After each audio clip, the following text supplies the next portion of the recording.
Welcome back to Tetrakan Super Monoblock. In this video, which is going to be a pretty short one compared to some of my videos, I'm going to be looking at the Porta Studio 414. And the reason that it's going to be short is that I already made a video about the 414 Mark II, and the two models, apart from the colour of the plastic case, are very, very similar. There's a difference in the input section here, so I will show what that difference is. But other than that, really all I'm saying is go and look at my video about the 414 Mark II, because it's more or less identical.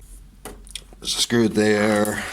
Here's the 414 Mark II, so do a freeze frame there, and that shows you the location of all the screws that you would need to remove. Long ones like that. If you compare the cassette transports of the 414 Mark II and the Mark I, you can see they are identical, it's the same motor. The only difference is the colour of the plastic buttons.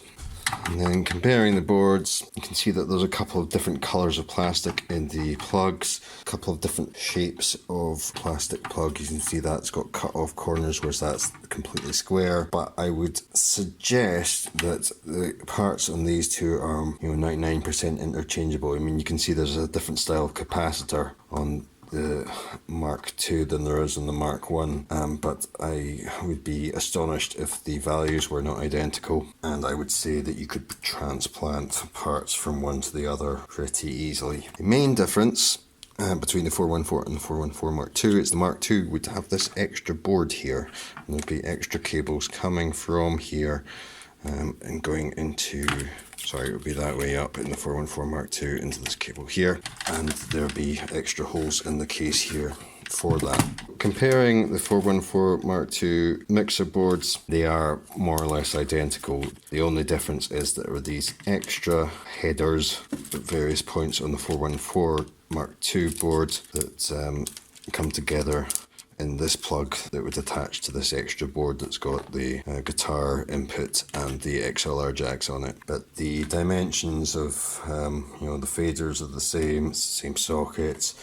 I would be astonished to find that any of these components were different values, so I think you could use one as a donor for the other pretty easily.